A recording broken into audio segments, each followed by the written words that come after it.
तीसरी टर्म की गवर्नमेंट थोड़ी टफ रहती है, हमने वर्ल्ड वाइड ये देखा है। ट्रेंड्स तो तोड़े हैं हमने कई बार तो उद्धव ठाकरे भी कह रहे हैं कि मैं तो मोदी जी को पूर्व प्रधानमंत्री कहा करूंगा, मैं तो शपथ ग्रहण का न्योता देता हूं अमित शाह जी को और प्रधानमंत्री मोदी को। अरविंद केजरीवाल अपनी रैलियों में अक्सर कहते हैं कि 2 जून के बाद मैं जेल जाऊंगा नहीं जाऊंगा, ये तय करेंगे 4 जून के नतीजे। मेरी समझ उनको 1 जून को ही जाना। ऑपोजिशन का मानना है कि बीजेपी राम मंदिर को भी पॉलिटिसाइज कर रही है और कैश करना चाहती है 2024 के लोकसभा चुनाव में। क्या आपको लगता है संदेश खली एक बड़ा टर्निंग पॉइंट रहा? एक महिला मुख्यमंत्री के नाक के नीचे सालों तक सीए के नाम पर इस देश के एक बड़े तबके को, अल्पसंख्यकों को डराया जा रहा है, इसलिए वैसे भी लागू होगा। कांग्रेस कहती है कि देखिए फिर पाकिस्तान की बात बीच में ले आती है। पाकिस्तान की बात नहीं है।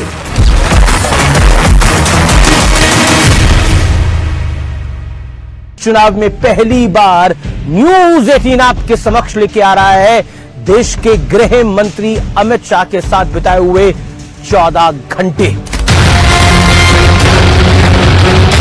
और इस समय हम पहुंच चुके हैं संबलपुर झारसुगुड़ा से और गृह मंत्री अमित शाह धर्मेंद्र प्रधान की सभा में यहां से जाएंगे और एक मंदिर के भी दर्शन करेंगे।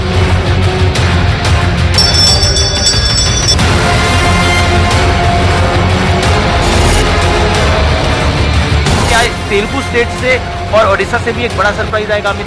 आंध्र प्रदेश में हमारी एनडीए की सरकार बनने जा रही है। उड़ीसा में भी हम पूर्ण बहुमत के साथ सरकार बनाएंगे, इसमें कोई किंतु परंतु नहीं है।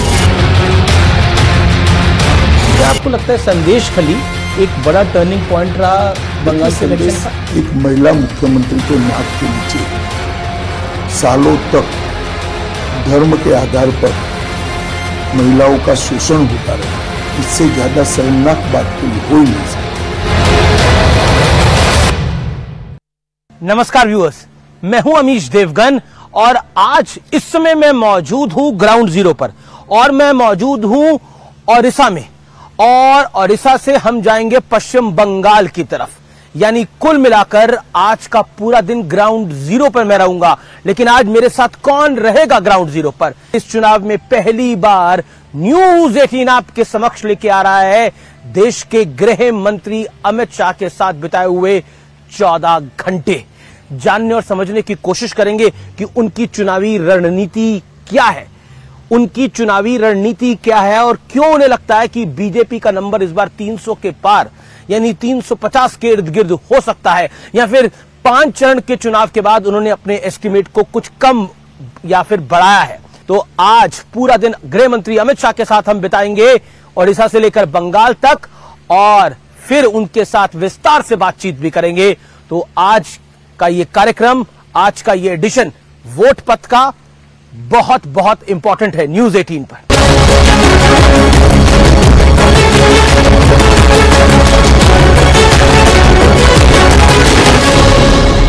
जैसा आप जानते हैं कि आज का हम पूरा दिन यानी 14 घंटे बिता रहे हैं पहली बार गृह मंत्री अमित शाह के साथ वोट पथ पर। अमित शाह किस तरह से अपनी प्लानिंग और एग्जीक्यूशन करते हैं वो जानने और समझने की कोशिश करेंगे। इस समय मैं मौजूद हूं ओडिशा के झारसुगुड़ा में और झारसुगुड़ा से हम जाएंगे संबलपुर, जो कि धर्मेंद्र प्रधान यानी केंद्रीय मंत्री धर्मेंद्र प्रधान की कॉन्स्टिट्यूएंसी है।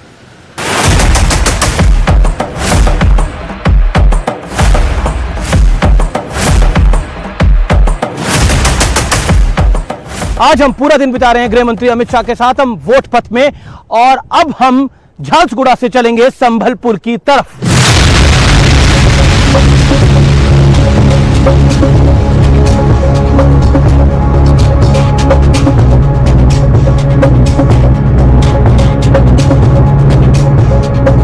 और इस समय हम पहुंच चुके हैं संबलपुर झारसुगुड़ा से और गृह मंत्री अमित शाह धर्मेंद्र प्रधान की सभा में यहां से जाएंगे और एक मंदिर के भी दर्शन करेंगे।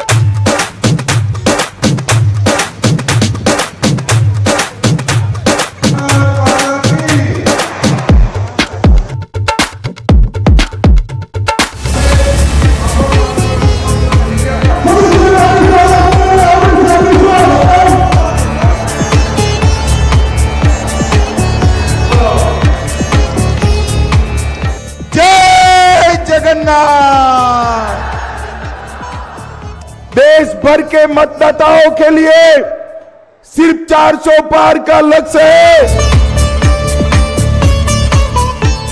जैसे आप जानते हैं आज हम 14 घंटे बिता रहे हैं गृह मंत्री अमित शाह के साथ। हम पहुंच गए संबलपुर, केंद्रीय मंत्री धर्मेंद्र प्रधान की कॉन्स्टिट्यूएंसी है और गृह मंत्री अमित शाह ने अपने भाषण की शुरुआत प्रभु जगन्नाथ को प्रणाम करके और साथ ही साथ जय श्री राम के नारे के साथ गृह मंत्री अमित शाह यहाँ पर कह रहे हैं कि 5 चरण में नरेंद्र मोदी 310 पार कर चुके हैं। अयोध्या में राम मंदिर बनना चाहिए था या नहीं बनना चाहिए? भाजपा सरकार बनाओगे? जय श्री राम, जय जय श्री राम।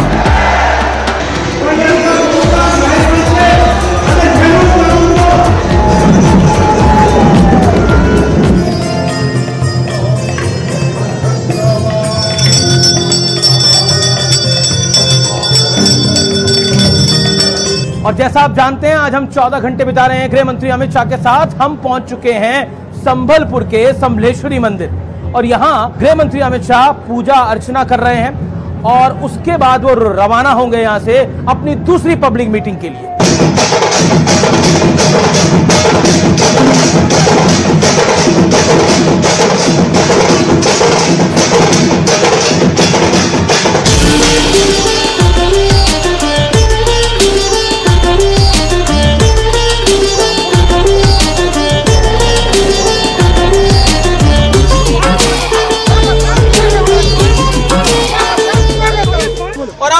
हम पहुंच चुके हैं क्योजर में जहां पर अमित शाह एक और जनसभा को संबोधित करेंगे। आज हम 14 घंटे यानी पूरा दिन बिता रहे हैं गृह मंत्री अमित शाह के साथ।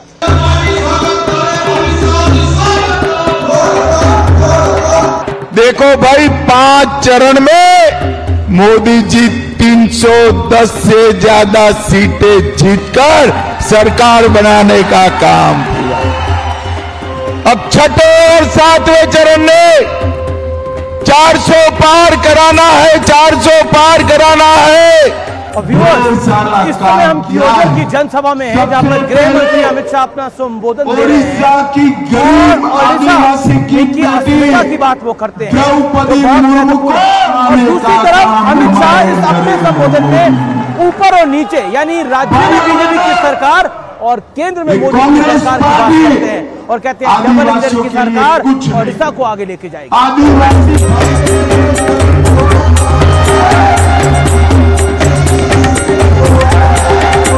तो आज हमने दौरा किया क्योजर का गृह मंत्री अमित शाह के साथ। अमित शाह ने यहाँ पे एक जनसभा को संबोधित किया और अब चलते हैं उनके अगले पड़ाव।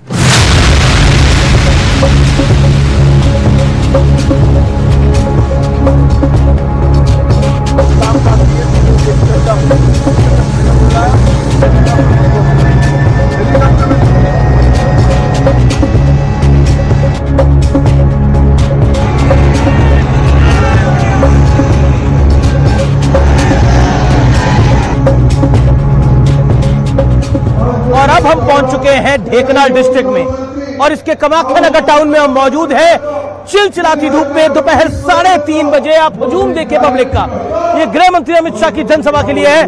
लोग छतों पे भी हैं और उसके साथ साथ आप देख सकते हैं 3 से 4 पंडाल जो है वो भरे हुए हैं और इतनी बड़ी तादाद है लोगों की, इतनी बड़ी तादाद है लोगों की आप देख सकते हैं और एक अलग जोश है। ओडिशा के ग्राउंड जीरो पर ऐसा लग रहा है कि वाकई भारतीय जनता पार्टी ने एक लेग वर्क करा है, ग्राउंड वर्क करा है। और अमित शाह जब राष्ट्रीय अध्यक्ष भारतीय जनता पार्टी के तो उन्होंने यहाँ के रिमोट डिस्ट्रिक्ट तक में वो रुके, वहां का दौरा किया, संगठन की बैठकें करी। उसका एक असर है कि आज 2024 में भारतीय जनता पार्टी सबसे बड़ी चैलेंजर है ओडिशा के अंदर और नवीन पटनायक को खतरे की घंटी सुनाई दे रही है।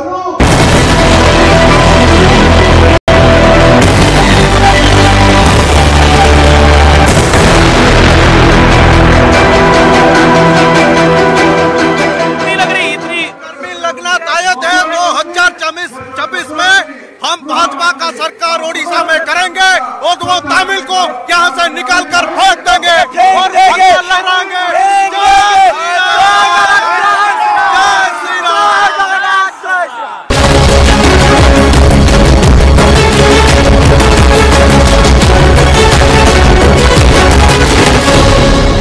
जैसा आप जानते हैं कि आज हम पूरा दिन बिता रहे हैं गृह मंत्री अमित शाह के साथ।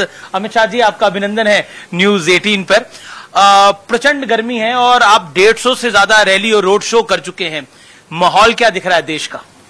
देखिए, पूरे देश का माहौल मैं 5 चरण में और उसके 2 महीने पहले से लगातार घूम रहा हूं। पूरे देश ने एक मन बना लिया है कि इस देश का सुकान, इस देश का पूरा सरकार चलाने का जिम्मा फिर से एक बार, तीसरी बार नरेंद्र मोदी जी के हाथ में देना है, फिर से प्रधानमंत्री बनाना है। लेकिन क्या इस बारी भारतीय जनता पार्टी को मेहनत ज्यादा करनी पड़ रही है? आपकी रैलियां भी ज्यादा हैं, प्रधानमंत्री के कार्यक्रम भी ज्यादा हैं, आपके रोड शो भी ज्यादा हैं, प्रधानमंत्री के भी ज्यादा हैं। इसके पीछे कारण? ज्यादा नहीं है, हर बार जितने ही है। और आपको जो दिख रहा है उसका एक अलग कारण है। हम इस बार बंगाल, उड़ीसा, तेलंगाना, आंध्र प्रदेश, तमिलनाडु और केरल, जो भारतीय जनता पार्टी के लिए विजय की दृष्टि से थोड़े अनछुए क्षेत्र थे, वहां पर इस बार हमें सफलता मिल रही। तो स्वाभाविक रूप से जब क्षेत्र बड़ा होता है तो रीच भी बढ़ानी पड़ती है। तो मुझे तो बहुत अच्छा लग रहा है कि एक क्षेत्र है जो मैं अध्यक्ष था तब हम लोगों ने सब शुरुआत करा था संगठन बनाने का। मोदी जी की लोकप्रियता का प्रभाव ही है कि आज वहां पर कमल खिल रहा है। मैं यहाँ के कार्यकर्ताओं से बात कर रहा था, वो कह रहे थे कि आप यहाँ पर बाय रोड ट्रैवल करते थे इस इलाके के अंदर, और 10 साल में अब आप नवीन बाबू को चैलेंज कर रहे हैं। देखिए, मैंने 14 से 19 में उड़ीसा के 15 जिले बाय रोड और होटल में रहे बगैर कार्यकर्ताओं के साथ बिताए।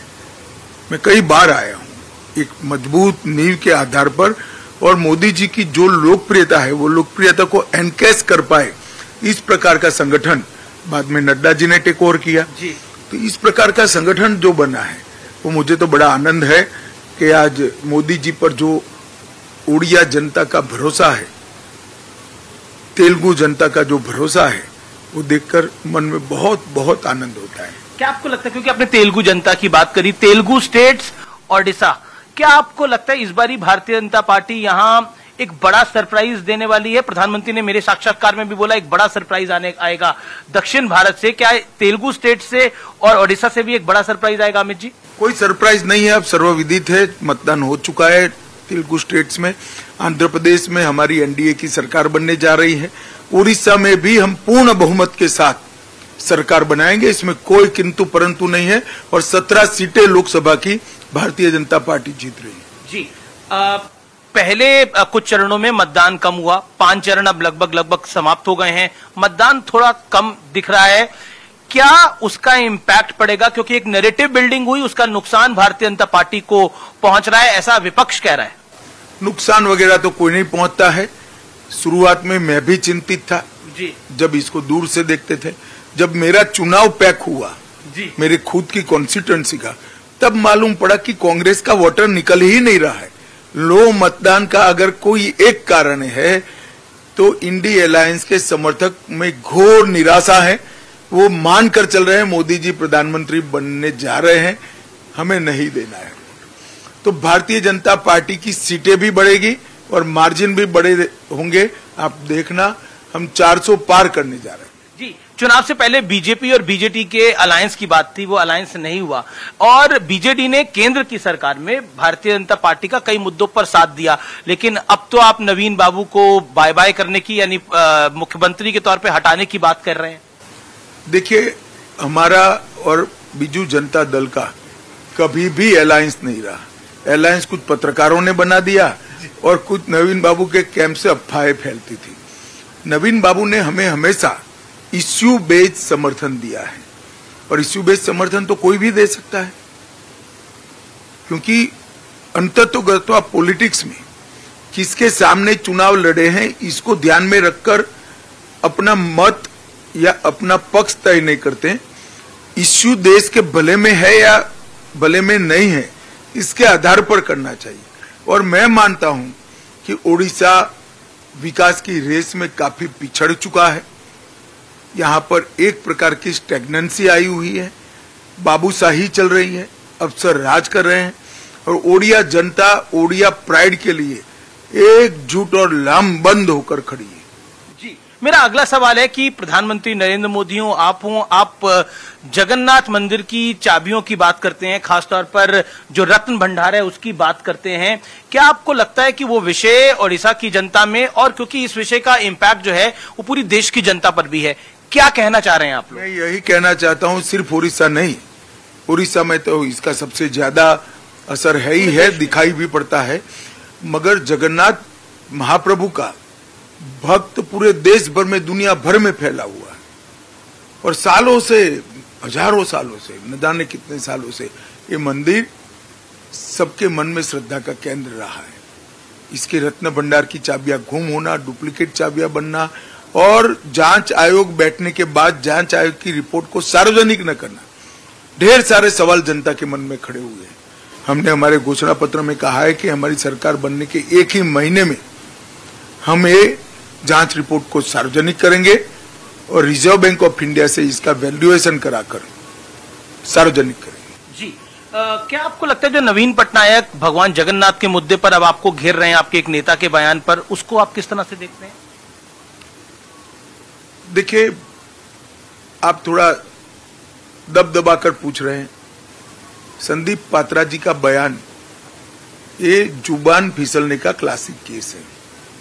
इन्होंने 25 जगह बाइट दिया, सब जगह कहा कि नरेंद्र मोदी जी प्रभु जगन्नाथ के अनन्य भक्त हैं। एक जगह जुबान फिसल गई। फिर भी सुबह मेरी संदीप पात्रा से बात हुई, फोन पर वो रो रहे थे, बड़ा पछतावा था। इन्होंने कहा कि साहब मैं 3 दिन तक उपवास करने वाला हूं और 3 दिन के बाद प्रभु जगन्नाथ का क्षमा मांगूंगा, मुझसे बड़ी गलती हो गई है।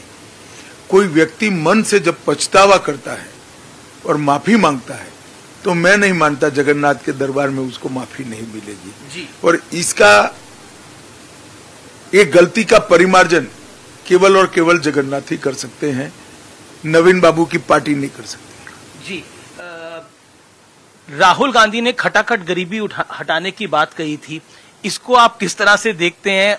क्या आपको लगता है ये एक पॉलिटिकल स्टेटमेंट है चुनावों के मौसम में? नहीं, पॉलिटिकल स्टेटमेंट नहीं है, सिर्फ खटाखट की व्याख्या मैं कर देता हूँ।